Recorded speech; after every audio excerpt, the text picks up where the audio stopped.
할렐루야, 조나스입니다. 오늘도 말씀으로 하루를 시작합니다. 슬기로운 아침 시간 시편 93편입니다. 한 공간에 여러 사람이 함께 있어도 모두가 같은 장면을 보는 것은 아닙니다. 어떤 사람은 그 공간에서 일어나는 모든 일을 볼 수 있지만 또 어떤 사람은 일부만 보기도 합니다. 또 어떤 사람은 아예 볼 수 없는 경우도 발생해요. 왜 이러한 일이 발생할까요? 가장 큰 이유는 앉은 자리의 위치가 다르기 때문입니다. 보는 각도에 따라서 어떤 사람은 모든 것을 보기도 하고 어떤 사람은 아예 볼 수 없는 경우도 발생하는 것이죠. 또 이런 경우도 있어요. 내가 바라보는 것이 전부라고 생각하는 경우도 있습니다. 무슨 의미냐? 우리가 예전에 학창시절에 교실에서 학생들이 선생님의 눈을 피하여서 딴짓을 하거나 졸기도 합니다. 자신들이 바라보기에는 선생님에게 완전히 피했다라고 숨었다라고 생각을 해요. 하지만 교실 앞에 있는 선생님의 입장에서 보면은 그 아이들이 다 보입니다. 내가 바라보는 것이 전부가 아니라는 것이죠. 그래서 가끔은 자리를 바꾸어서 상대방의 자리에서 다른 시선으로 바라보는 것이 참 중요한 것 같아요. 그래야 조금 더 지혜롭고 조금 더 현명한 삶을 살 수 있는 것 같습니다. 그런데 이러한 시선 문제가 공간에서만 발생하는 문제일까요? 아닙니다. 삶 전체에서 발생하는 문제입니다. 삶에서 내가 바라보는 관점만 옳은 것이 아니라 내가 바라보는 시선만 전부가 아니라 다양한 관점, 다양한 시선들이 있다는 것이죠. 그래서 인생에서는 주관화가 아니라 객관화가 하는 것이 필요해요. 나만이 옳은 것이 아니라 다양한 시선, 다양한 관점이 있음을 인식하는 것, 그게 좀 필요합니다. 오늘 본문 시편 93편에서는 관점에 대한 이야기를 좀 하고 있어요. 시인은 홍수 같은 큰 문제를 경험하고 있는데요. 중요한 것은 하나님의 눈으로 바라보고 있는 시인의 모습을 발견할 수 있습니다. 3절 말씀이에요. 여호와여, 큰 물이 소리를 높였고 큰 물이 그 소리를 높였으니 큰 물이 그 물결을 높이느니라. 아멘. 큰 물이 일어났다라는 말을 3번이나 반복하고 있는데요. 무슨 뜻이에요? 시인의 삶에서 무서운 홍수를 경험하고 있는 것이죠. 여러분 혹시 실제로 물난리나 홍수를 경험해 보신 적 있으세요? 물난리나 홍수를 경험해 보시면요, 다른 것 보이지 않습니다. 물만 보이고 물속에 잠긴 기들만 보이기 때문에 홍수의 피해를 줄이고자 정신없이 상황을 정리하려고 노력하는 모습이 발생합니다.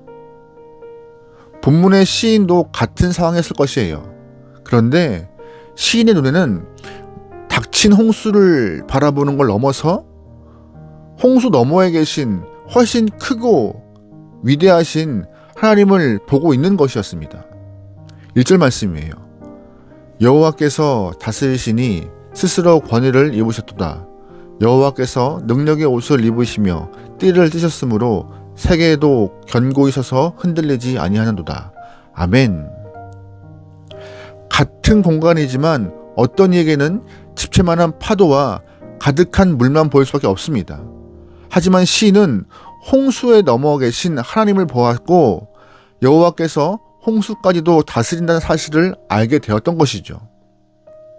어려운 상황에서 하나님이 보이니 흔들리지 않는 것입니다. 또한 흔들릴 필요가 없음을 깨닫게 된 것입니다. 여기에서 한 걸음 더 나아가 시인은 더 큰 신앙 고백을 하고 있습니다. 4절 말씀이에요. 높이 계신 여호와의 능력은 많은 물소리와 바다의 큰 파도보다 크니이다. 아멘. 많은 물소리가 날 만큼 바다의 큰 파도가 나를 덮쳐온다 할지라도 하나님의 능력이 문제보다 더 크기 때문에 두려움이 없다라고 믿음의 눈으로 자신의 신앙을 고백하고 있는 시인의 모습을 볼 수 있습니다. 이러한 고백은 홍수뿐이겠습니까? 아닙니다. 인생의 더 큰 문제가 나에게 덮쳐올지라도 나의 시각만 바로 선다면은 인생의 문제를 해결할 수 있는 길이 보이는 것이죠. 문제에만 시선과 우리의 마음이 쏠리면은 해결할 길이 없습니다. 방법이 전혀 보이지 않아요.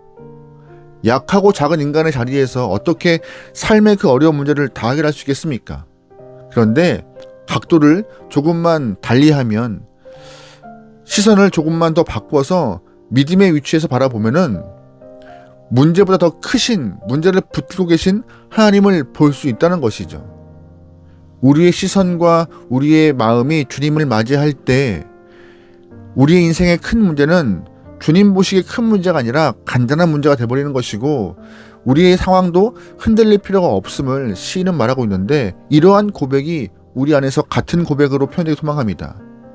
우리도 삶에서 많은 문제가 있죠. 어려운 일이 있죠. 그때마다 문제와 상황의 마음을 빼앗기지 않고 주님과 같은 마음을 품고 바라볼 수 있는 믿음의 눈이 여러분 삶에 장착되어지기 소망합니다. 그래야 길이 보여요. 그래야 상황을 역전시킬 만한 힘이 보이는 것입니다. 여러분 삶에 시선과 여러분의 마음이 주님께 향하기를 소망합니다. 할렐루야, 아멘. 마태복음 7장 말씀 보면은요, 베드로가 물 위를 걷는 사건이 나옵니다. 베드로가 물 위를 걸을 때 예수님과 시선을 마주해요. 예수님을 바라보고 주를 향하여서 걸어갈 때 베드로는 물 위를 아무런 문제 없이 걸어갈 수 있었습니다. 하지만 갑자기 파도가 치고 바람이 불자 베드로의 시선이 예수님이 아니라 파도와 바람에 쏠려서 금방 물에 빠지는 일이 발생합니다. 우리의 인생도 잔잔한 물 위를 걸을 때는 아무 문제 없이 주님과 시선을 교환할 수 있고 걸어갈 수 있지만, 작은 문제가 일어나도 주님을 바라보기가 쉽지 않습니다. 그런데 오늘 본문의 시인은 위기의 상황에서 믿음의 눈을 더 크게 뜨고 주님을 바라보는 모습이 보여요. 이것이 진짜 믿음이고 큰 믿음입니다. 오늘 우리에게도 이러한 믿음과 진짜 믿음이 필요한 거예요. 어떤 상황에서라도 우리의 시선이 주님을 향하고 문제가 일어날 때 위치를 바꾸어서 믿음의 자리로 옮길 수 있는 용기가 필요한 것입니다. 네, 물론 문제가 일어날 때, 상황이 발생할 때 우리의 시선을 주 앞에 옮기고 믿음의 자리로 옮기는 것 필요합니다. 하지만 더 중요한 것은 평상시에 우리의 마음을 주 앞에 드리고 주님과 시선을 교환하고 마음을 맡기는 것, 이게 더 필요한 자세가 아닐까 생각합니다. 물론 예수님이 위급할 때, 하나님이 위급할 때 우리의 마음을 아셔요. 우리의 기도 들으세요. 하지만 더 중요한 것은 언제요? 평소에 우리의 모습이요. 평상시 우리의 삶. 평소에 그렇게 훈련되어 있으면 위기가 다가올 때 주 앞에 시선 바꾸는 것 어려운 일 아닙니다. 어려울 때 우리의 마음을 주 앞에 드리는 것 힘든 거 아니에요. 그래서 평상시 말씀으로 훈련하고 기도로 훈련하는 것입니다. 여러분, 오늘도 우리의 삶에서 우리의 시선과 마음을 주 앞에 드러낼 수 있는 귀한 영혼, 그러하여서 언제든지 시선의 문제가 발생하지 않고 믿음의 문제가 발생하지 않은 하나님의 거룩한 영혼 되기를 주님으로 축원합니다. 아멘. 기도하시겠습니다. 하나님, 우리의 삶에서 어떠한 문제나 상황이 생겨도 주님만 바라보고 걸어갈 수 있는 귀한 영혼 되게 허락하소서.